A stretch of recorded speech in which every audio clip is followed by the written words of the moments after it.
Hello বন্ধুরা, আপনারা সবাই কেমন আছেন? আজ আমরা কথা বলবো অন প্যাসিভ সম্পর্কে, একটি নাম যা আমাদের সবার হৃদয়ে জায়গা করে নিয়েছে। আমি জানি আপনাদের মনে অনেক প্রশ্ন ঘুরছে। সবচেয়ে বড় প্রশ্ন, অন প্যাসিভের সর্বশেষ আপডেট কি? বন্ধুরা, সবচেয়ে বড় এবং গুরুত্বপূর্ণ খবর হল মার্কিন US securities and exchange commission তাদের সিদ্ধান্ত ঘোষণা করেছে। এই খবর আমাদের অনেকের জন্য ধাক্কা হতে পারে, কারণ এতে কোম্পানি এবং এর প্রতিষ্ঠাতা অ্যাশ মুফারেহের উপর বড় অঙ্কের জরিমানা আরোপ করা হয়েছে। এটা শুনে হতাশ লাগা স্বাভাবিক, কিন্তু থামুন, গল্প এখানেই শেষ নয়। এসিসি বলেছে অন প্যাসিভের পুরনো বিজনেস মডেলটি ছিল একটি পিরামিড স্কিম এবং একটি আনরেজিস্টার্ড সিকিউরিটিজ অফারিং। তাদের তদন্তে দেখা গেছে কোম্পানি যে প্রতিশ্রুতি দিয়েছিল তা পূরণ করেনি এবং বিনিয়োগকারীদের অর্থ সঠিকভাবে ব্যবহার করা হয়নি।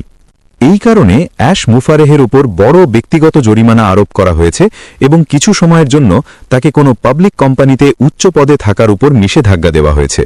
কোম্পানিকেও কোটি কোটি ডলার জরিমানা দিতে বলা হয়েছে। এই তথ্যগুলো পাবলিক ডোমেনে রয়েছে, এগুলো অস্বীকার করা যাবে না। এটা নিঃসন্দেহে একটি কঠিন সময়, কিন্তু মনে রাখবেন, প্রতিটি কঠিন সময়ের মধ্যেই একটি সুযোগ লুকিয়ে থাকে। এই সিদ্ধান্ত অন প্যাসিভের শেষ নয়, বরং এটি একটি নতুন শুরুর ইঙ্গিত হতে পারে। একটি অধ্যায় শেষ হচ্ছে, যাতে একটি নতুন, পরিষ্কার এবং শক্ত ভিত্তির অধ্যায় শুরু করা যায়। এখন কোম্পানিকে তাদের পুরো বিজনেস মডেল পরিবর্তন করতে হতে পারে। এটি একটি সুযোগ, নিজেদের ভুল থেকে শিক্ষা নিয়ে একটি সম্পূর্ণ বৈধ এবং শক্তিশালী মডেল নিয়ে ফিরে আসার। এখন প্রশ্ন, অ্যাশ মুফারেহ কি করবেন? যদিও এখনও তার পক্ষ থেকে কোনো অফিসিয়াল ঘোষণা আসেনি, কিন্তু যারা তাকে দীর্ঘদিন ধরে ফলো করছেন তারা জানেন তিনি একজন ফাইটার। বড় ঝড়ের আগে যেমন অদ্ভুত নীরবতা থাকে, এই পরিস্থিতিও তেমন হতে পারে, একটি বড় পরিবর্তনের পূর্বাভাস। এটি তার নেতৃত্বের সবচেয়ে বড় পরীক্ষা। লাখো ফাউন্ডিং মেম্বারের আশা তার উপর নির্ভর করছে। তাকে শুধু আইনি বাধা নয়, আমাদের বিশ্বাসও ধরে রাখতে হবে। এই নীরবতা হয়তো নতুন পরিকল্পনা তৈরির সময়, নতুন স্ট্র্যাটেজি, নতুন রোডম্যাপ। আমাদের ধৈর্য রাখতে হবে এবং অপেক্ষা করতে হবে। এই সময় পজিটিভ থাকা খুব জরুরি। অন প্যাসিভ কমিউনিটিতে ক্রিস জনসন সবসময় পজিটিভিটির উৎস হিসেবে পরিচিত। তার বার্তা সবসময় একটাই, পজিটিভ থাকুন, উৎসাহী থাকুন এবং বড় ভিশনে বিশ্বাস রাখুন। তিনি বলেন, আমরা শুধু ইনভেস্টর নই, আমরা ফাউন্ডিং মেম্বার। আমরা শুধু টাকা নয়, আমাদের বিশ্বাস এবং স্বপ্নও বিনিয়োগ করেছি। তাই আমাদের উচিত নেগেটিভ মানুষ ও গুজব থেকে দূরে থাকা এবং পজিটিভ শক্তি বজায় রাখা। অন প্যাসিভের মূল ধারণা ছিল একটি ডান ফর ইউ এআই ভিত্তিক ডিজিটাল মার্কেটিং প্ল্যাটফর্ম। অর্থাৎ আপনাকে কিছুই করতে হবে না, এআই সব কাজ করবে। ওয়েবসাইট তৈরি, ট্রাফিক আনা, বিক্রি করা, সবকিছু। কিন্তু এসিসির তদন্তে জানা গেছে এই মডেল বাস্তবে কখনো চালু হয়নি। টাকা এসেছে নতুন সদস্য যুক্ত করার মাধ্যমে, প্রোডাক্ট বিক্রি থেকে নয়, যা পিরামিড স্কিম হিসেবে বিবেচিত হয়েছে। এখন কোম্পানিকে একটি প্রোডাক্ট ভিত্তিক মডেল তৈরি করতে হবে। ধরা যাক তারা সত্যিই ভালো এআই টুল তৈরি করে, যেমন ও মেইল, ও ট্র্যাকার ইত্যাদি। যদি মানুষ এগুলো কিনে ব্যবহার করে, তাহলে সেই আয় থেকে ফাউন্ডারদের সাথে শেয়ার করা যেতে পারে। এটি হবে একটি সম্পূর্ণ বৈধ এবং স্থায়ী মডেল। ফাউন্ডারদের জন্য করণীয়, প্যানিক করবেন না, ঘাবড়ে গিয়ে ভুল সিদ্ধান্ত নেবেন না। শুধুমাত্র অফিসিয়াল তথ্য বিশ্বাস করুন, গুজব সবকিছু বিশ্বাস করবেন না। বাস্তববাদী আশা রাখুন, সবকিছু রাতারাতি ঠিক হবে না, সময় লাগবে। নতুন করে টাকা বিনিয়োগে সতর্ক থাকুন। পরিষ্কার পরিকল্পনা না আসা পর্যন্ত কোনো সিদ্ধান্ত নেবেন না। বিকল্প আয়ের উৎস রাখুন, শুধু অন প্যাসিভের ওপর নির্ভর করবেন না। অন প্যাসিভ এখন একটি কঠিন সময় পার করছে। এসিসির সিদ্ধান্ত একটি বাস্তবতা, এটি মেনে নিতে হবে। কিন্তু এটি শেষও হতে পারে, আবার নতুন শুরুও হতে পারে। সবকিছু নির্ভর করছে আমরা এবং কোম্পানি কিভাবে এটি সামলায়। আমরা যদি একে শেষ মনে করি, সব শেষ। কিন্তু যদি নতুন শুরু মনে করি, তাহলে নতুন ইতিহাস তৈরি হতে পারে। পজিটিভ থাকুন, ধৈর্য ধরুন, নিজের স্বপ্নে বিশ্বাস রাখুন। এই অভিজ্ঞতা আমাদের আরও শক্ত ও বুদ্ধিমান করে তুলবে।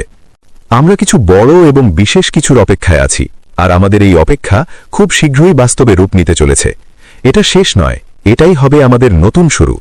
আমরা একটি বড় গেম চেঞ্জারের অপেক্ষা করছি। অন প্যাসিভে আগে যেমন একটি বড় ধামাকা হয়েছিল, তেমনি আবারও এখানে কিছু বড় ঘটবে, এই আশা আমরা করছি, আর সেই মুহূর্তেরই অপেক্ষায় আছি। হ্যাঁ বন্ধুরা, আমরা আগেও দেখেছি অন প্যাসিভের ও কানেক্ট কত বড় গেম চেঞ্জার ছিল। তার প্রভাব আজও ইন্টারনেটে প্রতিধ্বনিত হচ্ছে। সেই সময় ও কানেক্ট পুরো ইন্টারনেটকে নিজের নিয়ন্ত্রণে নিয়ে নিচ্ছিল যেন। বড় বড় কোম্পানিগুলো এটাকে ভয় পেতে শুরু করেছিল, তাদের অস্তিত্বই যেন হুমকির মুখে পড়েছিল। ও কানেক্ট রাতারাতি ভাইরাল হয়ে গিয়েছিল, মানুষ দ্রুত এটি গ্রহণ করছিল। ব্যক্তিগত ব্যবহার হোক বা ব্যবসার জন্য সব ক্ষেত্রেই এটি দ্রুত ছড়িয়ে পড়ছিল। তাই বন্ধুরা, আমরা আবারও তেমনই একটি বড় এবং বিস্ফোরণজনিত পরিবর্তনের অপেক্ষায় আছি। সামনে কি আবারও এমন কিছু বড় পরিবর্তন দেখতে পাব? জিম হকিন্স স্যার ইঙ্গিত দিয়েছেন যে ও কানেক্টের মতো আরও বড় কিছু আসতে পারে। তিনি কিছু গুরুত্বপূর্ণ সংকেত দিয়েছেন। চলুন দেখি তিনি আর কি বলেছেন। তিনি বলেছেন, ভিক্টোরির নতুন ওয়েবসাইট অনেক কিছু ইঙ্গিত দিচ্ছে। আপনি যদি এটাকে ভালোভাবে লক্ষ্য করেন তাহলে বুঝতে পারবেন যে অ্যাশ এবং তার টিম জোর কদমে কাজ করছে। অ্যাশ পর্দার পিছনে থেকে নিরলস পরিশ্রম করছে, নতুন স্কিল উদ্ধরণ এবং বিশেষ কিছু তৈরি করার জন্য দিনরাত কাজ করছে। তিনি এখন সামনে আসছেন না, কারণ অতীতে কিছু কঠিন অভিজ্ঞতা হয়েছে, তাই তিনি এখন নীরব। এই নীরবতার কারণে অনেকেই উদ্বিগ্ন হয়ে পড়েছেন। কেউ কেউ দূরে সরে যাচ্ছেন, আবার কেউ কেউ নেতিবাচক হয়ে অন্যদেরও প্রভাবিত করার চেষ্টা করছেন। কিন্তু আমাদের এগিয়ে যেতে হবে এবং বিশেষ কিছুর জন্য অপেক্ষা করতে হবে।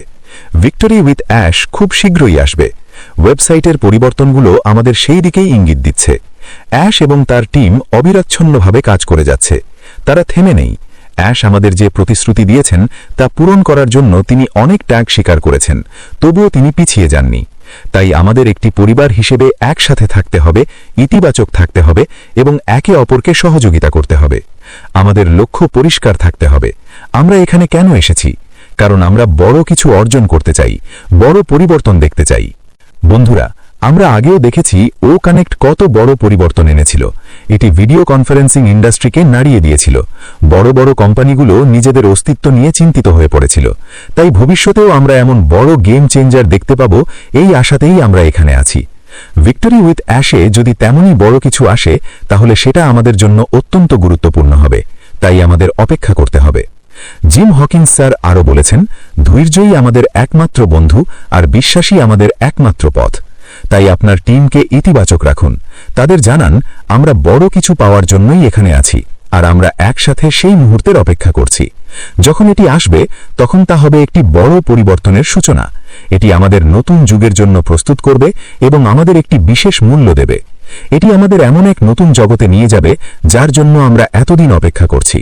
তাই আমাদের আরও কিছুটা ধৈর্য ধরতে হবে। বিশ্বাস রাখুন, যে কোনো সময় এই অপেক্ষার অবসান হতে পারে। ইন্টারনেটে বড় ধরনের আলোড়ন সৃষ্টি হতে পারে। সবসময় আপডেটের দিকে নজর রাখুন, বড় লিডারদের কথা শুনুন এবং তাদের দেওয়া সংকেতগুলো বোঝার চেষ্টা করুন। এখন আর কেউ সরাসরি সবকিছু বলবে না, শুধু ইঙ্গিত দেওয়া হবে। শেষে বলবো, সেই বিশেষ মুহূর্তের অপেক্ষা করুন। যখন তা আসবে তখন আপনার সব দুশ্চিন্তা দূর হবে এবং আপনি আপনার সিদ্ধান্ত নিয়ে গর্ববোধ করবেন। আশা করি জিম হকিন্স স্যার ও কানেক্টের মতো বড় কিছু আসার ইঙ্গিত দিয়েছেন, এটি আপনাদের ভালো লেগেছে। ভালো লাগলে অন্যদের সাথে শেয়ার করুন এবং সাবস্ক্রাইব করতে ভুলবেন না। আপনার একটি সাবস্ক্রিপশনই আমার জন্য অনুপ্রেরণা। ধন্যবাদ বন্ধুরা, আজ এখানেই শেষ।